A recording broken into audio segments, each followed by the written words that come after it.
नमस्कार, जनता टीवी देख रहे हैं आप। मैं हूं आपके साथ वरुण गोयल, लेकर हाजिर हैं खास पेशकश चक दे इंडिया। हॉकी विश्व कप 2023 की तैयारी पूरी हो गई है। भारत के ओडिशा में हॉकी विश्व कप 2023 का आयोजन हो रहा है। खास बात यह है कि हॉकी विश्व कप का 15वां एडिशन है जो 13 जनवरी से शुरू हो रहा है। हॉकी विश्व कप में इस बार 16 टीमें हिस्सा ले रही हैं, लेकिन इस महाकुंभ में भारत को अभी भी 1975 के बाद दूसरी बार विश्व कप विजेता बनने का इंतजार है। क्या 2023 में सपना पूरा होगा? देखते हैं ये खास रिपोर्ट।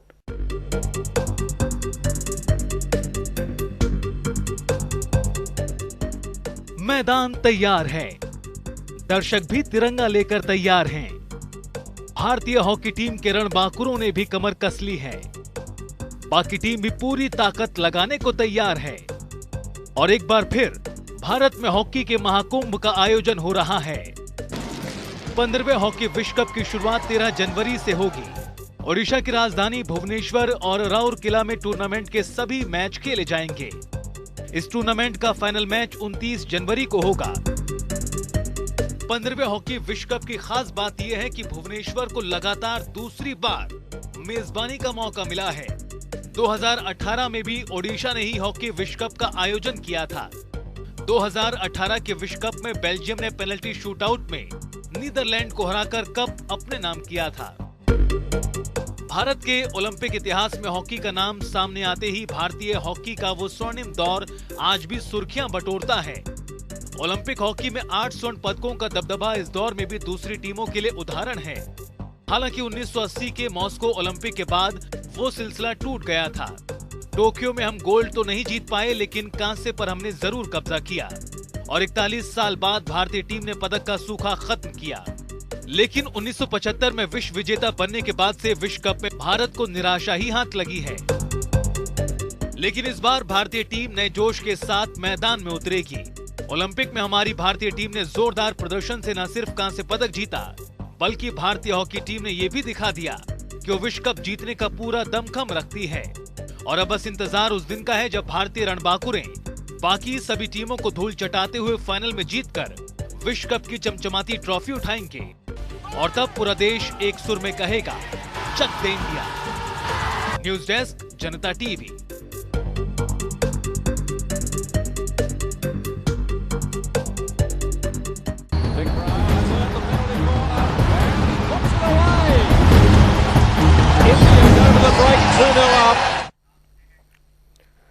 भारतीय हॉकी टीम के इस बार विश्व कप जीतने की संभावनाएं प्रबल नजर आ रही हैं। एक कारण तो यह है कि ओलंपिक में भारतीय टीम ने शानदार प्रदर्शन किया और दूसरी बात यह है कि विश्व कप इस बार भारत में होने जा रहा है। भारत ने आज तक सिर्फ एक विश्व कप जीता है, 1975 का विश्व कप। और 1975 की विश्व कप की जीत के सबसे बड़े हीरो हमारे साथ आज मौजूद हैं।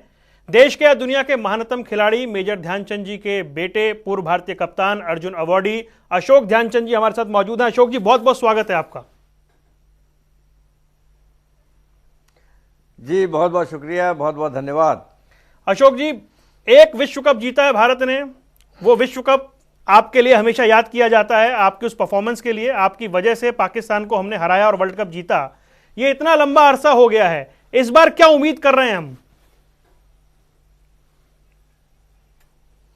जी आपने बिल्कुल ठीक फरमाया, ठीक बात कही है कि एक बहुत लंबा अरसा हो गया है भारत जैसे देश के लिए, जिसने 7-8 ओलंपिक के मेडल जीते हों, ब्रॉन्ज मेडल जीते हों 3 और सिल्वर मेडल, टोटल 12 ओलंपिक के मेडल और उसके बाद विश्व कप के 3 मेडल।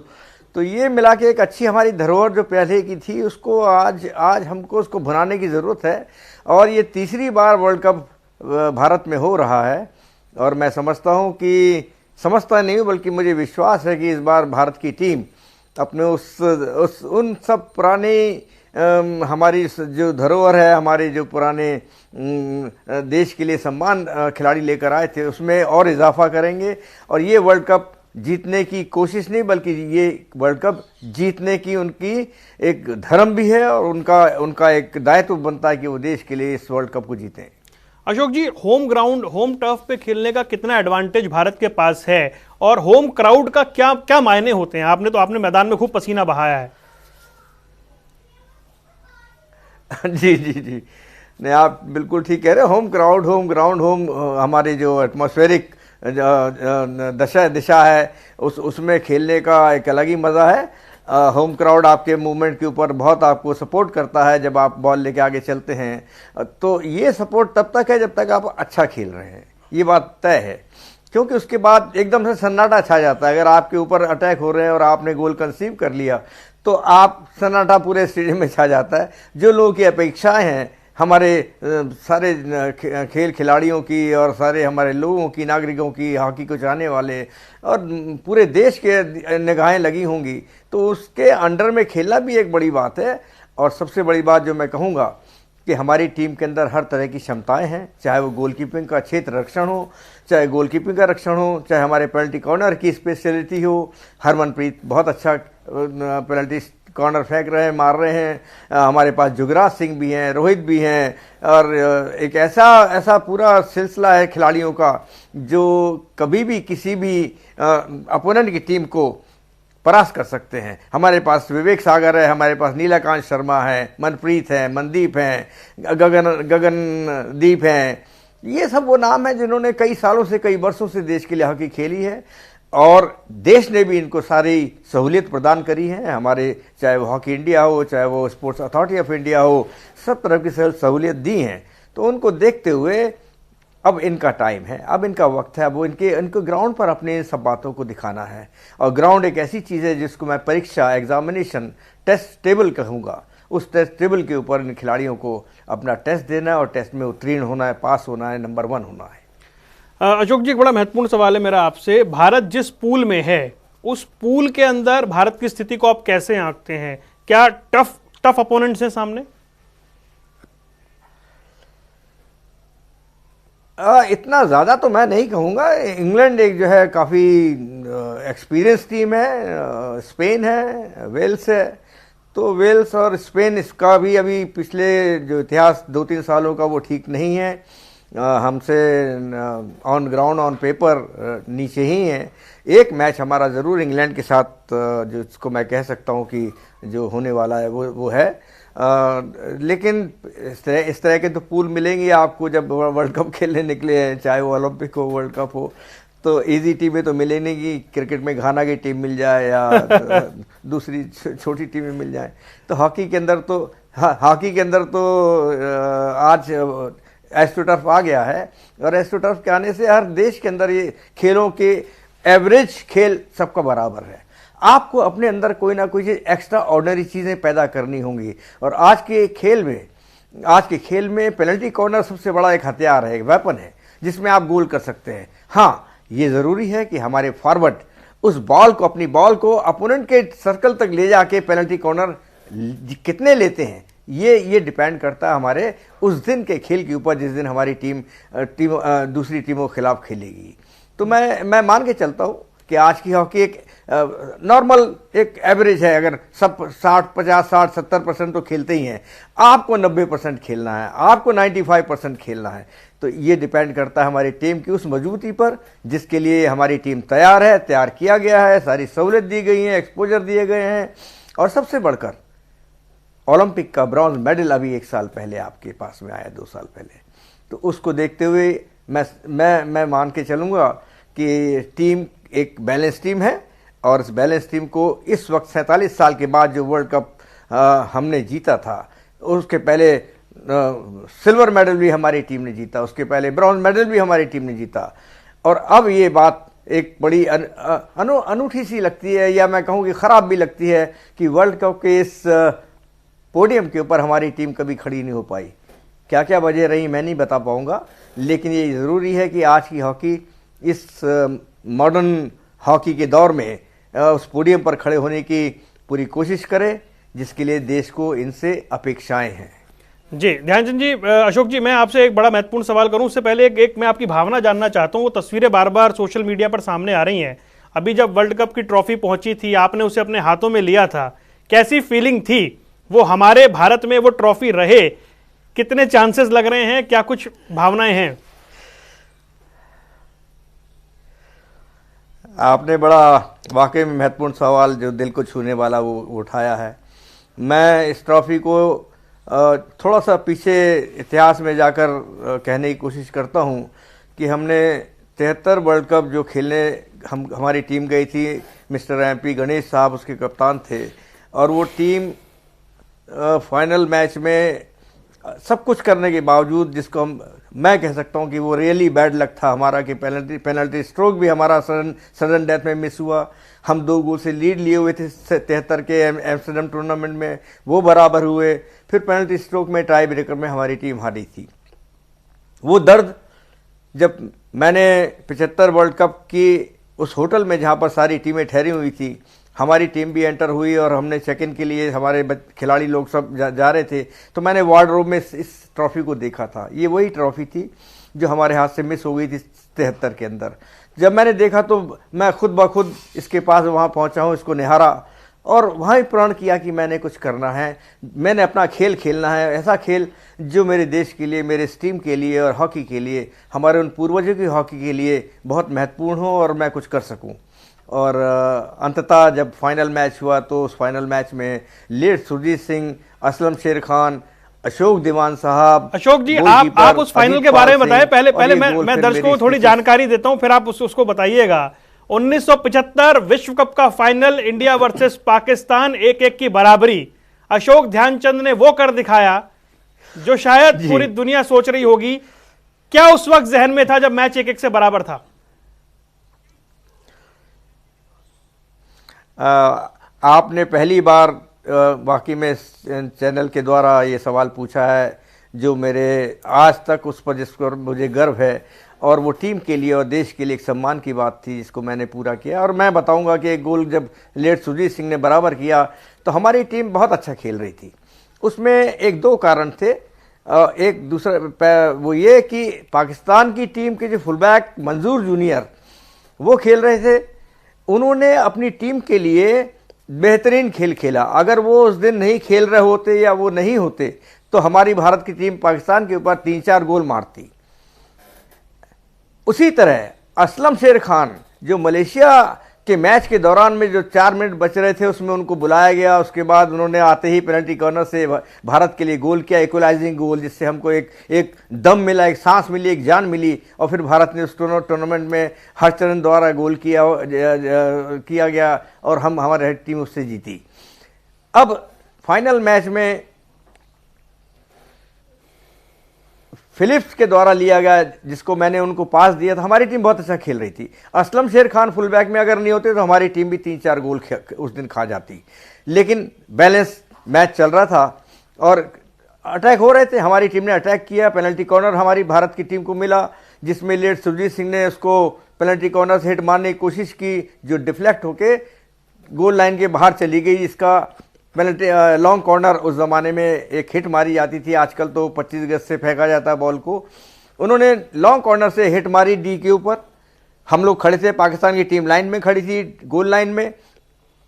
अजीत पाल साहब ने बॉल को रोका और रोककर, जो क्योंकि मैं उनके सबसे करीब में राइट इन प्लेयर पोजीशन पे खड़ा था, उन्होंने उस बॉल को मुझे पास किया। जब उन्होंने पास किया, मैंने एक पाकिस्तान खिलाड़ी को डॉस किया। डॉस करने के बाद मैंने पाकिस्तान खिलाड़ी को बीट करते हुए राइट आउट फिलिप्स को बॉल दी, जो डी के अंदर ही मौजूद थे, सर्कल के अंदर। उस सर्कल के अंदर फिलिप्स ने एक कदम आगे जाकर बिल्कुल ग्राउंडेड बॉल, जिसको हम कहते हैं ना नपी तुली बॉल, उन्होंने मुझे पास कर दी। वो जो बॉल पास करी है, और मैंने अपने फ्लिक से, कलाइयों के दम से उस बॉल को गोल पोस्ट के गोलकीपर के लेफ्ट साइड के बोर्ड के कोने में, जिस तरह कैरम बोर्ड का जो कॉर्नर होता है, इस तरह से बॉल उस कॉर्नर में लगी और सटाक से बॉल बाहर निकली। इतनी तेजी से बॉल निकली है कि किसको पता नहीं लग पाया कि हुआ क्या ये। अंततः हमारे जो अंपायर साहब थे, उनकी समझ में आया कि तो गोल हो गया है। हम लोग चिल्लाने लगे थे गोल के लिए, लेकिन उस 1 सेकंड के लिए उन्होंने पॉज कर लिया, विसिल नहीं बजाई। तब उनकी समझ से उन्होंने विसिल बजाई और भारत को वो गोल हमको मिला है, और वो विक्ट्री थी 2-1 की। अब 16 मिनट बाकी थे टीम के, जो खेल खत्म होने में थे। सामने बहुत बड़ी एक घड़ी लगी थी, जिसकी सुइयां आगे बढ़ रही थी। उसी तरह हमारी धड़कनें बढ़ रही थी, क्योंकि वो धड़कनें होती उस तरह की हैं जिस तरह से आपने भी कई बार देखा होगा, और हमारी भारत की टीम भी कई उस मौके पर हारी हुई है। हम उस हार्ट बीट को, उस नर्वस सिस्टम को, जो हमारे दिमाग की उपज होती है, उसको संभालने की ज़रूरत थी। और वो 16 मिनट हमारी टीम ने पाकिस्तान के खिलाफ, जिसमें सलाउद्दीन अख्तर, रसूल, जावेद, समीउल्लाह, ये बड़े बड़े नाम खेल रहे थे, उस 16 मिनट को हमारी भारत टीम ने पूरा डिफेंस किया। और वो डिफेंस, अशोक कुमार ने तो गोल कर दिया, लेकिन गोल बचाने वाला भी तो कोई होना चाहिए भारत की तरफ से। और वो 16 मिनट में अशोक दीवान साहब जो गोलकीपर हमारे थे और आज भी हैं, उन्होंने बखूबी उस तरह क्षेत्र रक्षण किया, गोल रक्षण किया। फुल बैक सुजीत सिंह, असलम शेर खान, वीरेंद्र सिंह जो आज हमारे साथ दुनिया में नहीं है, महेंद्र लाल मुंशी जो हमारे साथ खिलाड़ी थे वो इस दुनिया में नहीं है, अजीत पाल साहब का तो बेहतरीन खेल रहा है, ये कप्तान थे, वो तो बहुत अच्छे प्लेयर थे।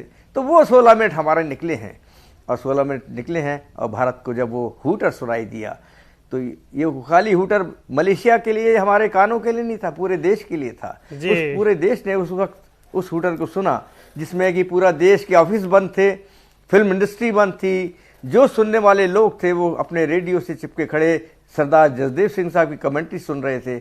मैं समझता हूँ वो नज़ारा, वो एक एक्सपीरियंस सिर्फ मेरी ज़िंदगी का नहीं है, उस दौर के उन सभी लोगों का जिन्होंने वो कमेंट्री सुनी है, उनकी धड़कनें किस तरह बढ़ती थी, किस तरह नीचे आती थी।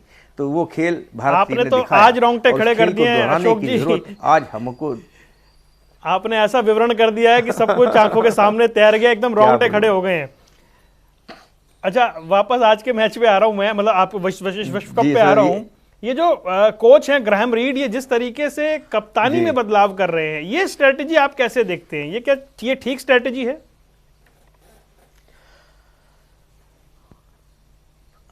मुझे कुछ ये सिलसिला समझ में नहीं आया है आज तक कि ये चीज़ें क्यों होती हैं। या तो ये इस बात को लेके मान के चल रहे हैं कि हॉकी में कप्तान की इतनी खास ज़रूरत नहीं होती है, किसी को भी कप्तान बना दो, और वो कप्तान जो है किस तरह लीड करेगा, क्योंकि उसको एक आइडियल कप्तान या इंसान या शख्सियत की जरूरत होती है। जो कप्तान होता है बड़ा आइडियल होता है। आप हमारे पुराने कप्तानों को देख लें, चाहे वो जयपाल सिंह रेड्डी हों, चाहे लाल शाह बुखारी हों, चाहे हमारे मेजर ध्यानचंद साहब हों, केडी सिंह बाबू हों, किशन दादा हों, किशन लाल साहब हों, बलबीर सिंह जी हों, क्लाउडियस साहब हों, ये सब एक अपने आप में विभूतियां थीं जिन्होंने अपनी पर्सनैलिटी से अपने खिलाड़ियों को इम्प्रेस किया हुआ था।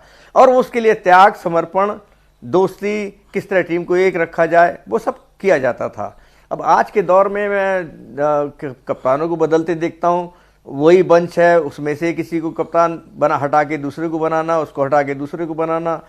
तो ये एक फौरी तौर पर मैं कह सकता हूँ सिर्फ एक नाम के लिए शायद किया जा रहा है। अदरवाइज कप्तान की रिस्पॉन्सिबिलिटी, उसकी शख्सियत, उसका खुद का इम्प्रेशन दूसरे खिलाड़ियों के लिए एक मिसाल होना चाहिए कि हाँ, ये खिलाड़ी जो है टीम के लिए और खिलाड़ियों के लिए जान देने वाला है, आगे बढ़ने वाला है।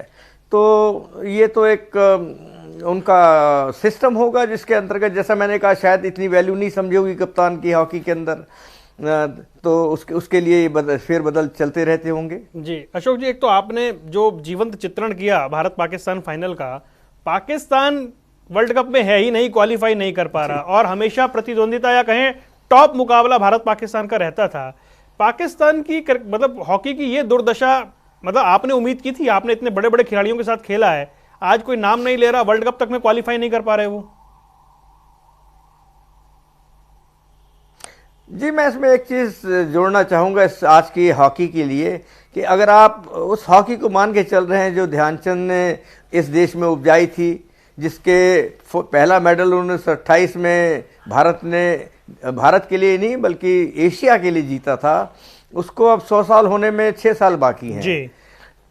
तो वो ग्राउंड जो खेली जाती थी एक अमूमन आम ग्राउंड होती थी जहाँ पर हर खिलाड़ी खेल लेता था, हर बच्चा खेल लेता था। भारत में भी वो पोजीशन आ गई थी। आप ये ना भूलें कि 1976 ओलंपिक के बाद हमारे पास सिर्फ एक ग्राउंड दिल्ली में लगी थी, फिर NIS पटियाला में आई, कुछ पंजाब ने लगाई, और आज भी अगर भारत में मैं कहूँ कि इतनी ग्राउंड्स नहीं है जितने की खिलाड़ी हमारे पास मौजूद हैं उनको खेलने के लिए एस्ट्रो टर्फ नहीं है। कई स्टेटों के पास तो 2-2 ग्राउंड, 3-3 ग्राउंड।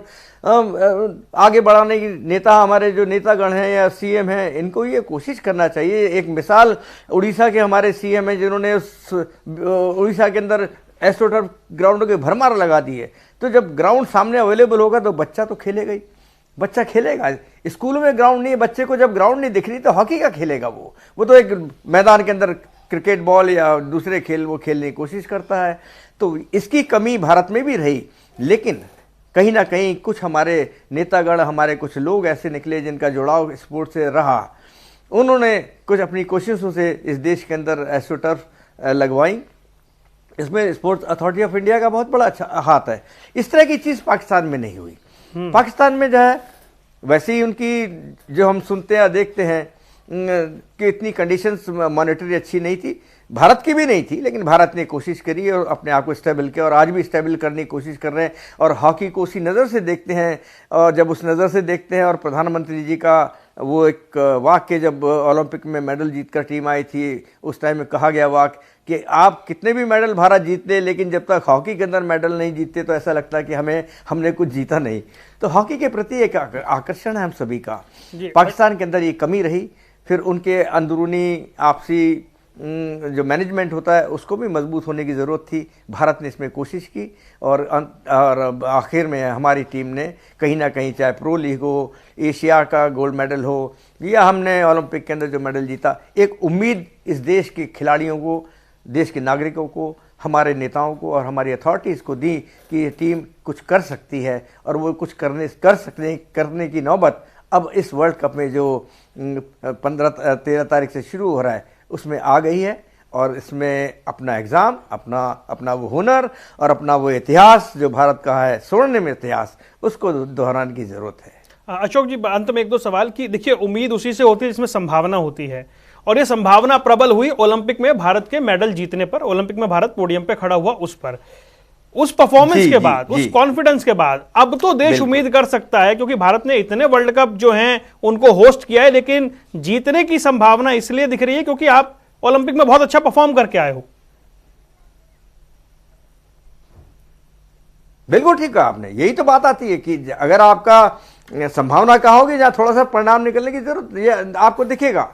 और ओलंपिक में आपने साबित किया, आपने इतना अच्छा खेल खेला। क्यों खेला? ये कोई ट्रेंडम थोड़ी है, यकायक थोड़ी आप खेल गए। आपने उसके लिए मेहनत करी, आपने कॉम्बिनेशंस बनाए, आपने अपनी कमजोरियों को दूर किया, आपने कुछ एक्स्ट्राऑर्डिनरी चीज़ें अपने खिलाड़ियों के अंदर डालने की कोशिश की और हर खिलाड़ी ने अपने खेल को निखारा, संवारा। तो ये वो चीज़ें हैं जिससे हमको परिणाम मिलने की उम्मीद होती है। और ये परिणाम इसलिए मैं कह रहा हूं कि हमारी टीम के कई खिलाड़ी विलक्षण खेल खेलने की क्षमताएं रखते हैं, और वो विलक्षण खेल को खेलने की ज़रूरत उस पर्टिकुलर डे में होती है उन खिलाड़ियों को, कि किस तरह अपने उन चीज़ों को निकाले। 50 चीज़ें सीखी हुई हैं, 50 चीज़ें उन्होंने अपने कोचेज से और खुद के द्वारा सीखी हैं। अब उन 50 चीज़ों को उस ग्राउंड पे किस किस मौके पे निकाला जाए, कौन से ऐसे मूवमेंट होते हैं जहां पर मैं अपना खेल बेहतर दिखा सकूं, कौन सा शॉट है जहां पर मुझे शॉट मारना है या पास देना है या स्कूप करना, ये डिपेंड करता है दिमाग के ऊपर, खिलाड़ी के दिमाग के ऊपर। जितने विलक्षण बड़े बड़े खिलाड़ी हैं, जो फुटबॉल भी हमने वर्ल्ड कप देखा, तो ये विलक्षण खिलाड़ी अपने आप से थोड़ी, ये अपनी मेहनत से, अपनी समझ से, अपने उस ब्रेन से बनते हैं। उसको काम करने के लिए brain, muscles, nervous system, movement, ये सब चीज़ें ज़रूरी होती हैं। आपकी फिजिकल फिटनेस ज़रूरी होती है। तो ये सब चीज़ें आज हमारी इस टीम में मैं कह सकता हूँ कि इन खिलाड़ियों ने प्राप्त करने की कोशिश की है और उनके अंदर है, जिसकी वजह से हमें उम्मीद है, इस देश के लोगों को उम्मीद है, हमारे देश की सरकारों को उम्मीद है कि वो इस मेडल को भारत दोबारा जीते, ताकि ये ना कहना पड़े अगले वर्ल्ड कप में, अशोक कुमार तुमको फिर बुलाना पड़ गया हमको, क्योंकि इसके पहले हमने कोई मेडल जीता नहीं। चले अशोक जी, बिल्कुल अंत में जाते जाते आपसे एक आखिरी सवाल, कितनी उम्मीद करें कि वो ट्रॉफी भारत के हाथ में होगी? जी, बहुत खूबसूरत ट्रॉफी है, एक गरिमा है इस वर्ल्ड कप की। वर्ल्ड कप होता है ओलंपिक के बाद का दूसरा टूर्नामेंट वर्ल्ड कप ही है, जिसके अंदर दुनिया की निगाहें होती हैं। और हॉकी एक बहुत अच्छा खेल है, खेल रहा है। इसको जीतने की हमें पूरी कोशिश करनी चाहिए।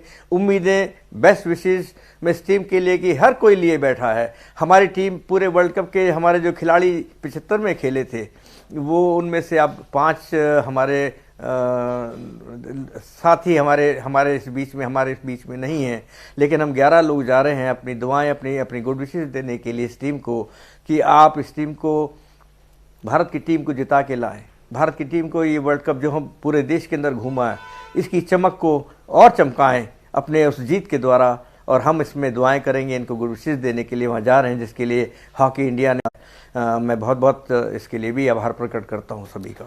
अशोक जी, आपने समय निकाला, हमसे बात की, आपका बहुत बहुत धन्यवाद, अपने एक्सपीरियंस शेयर किया। और हम दुआ भी करते हैं, और ये विशेष तो है ही हमारी, ऊपर वाले से प्रार्थना भी है कि 75 का करिश्मा इस बार की टीम दोहराए। आपका जुड़ने के लिए बहुत बहुत धन्यवाद। खास पेशकश आप देख रहे थे चक दे इंडिया। विश्व कप का महाकुंभ है और उम्मीदें हैं कि भारत करिश्मा दोहराएगा। इस खास पेशकश में इतना ही, दीजिए इजाजत, नमस्कार।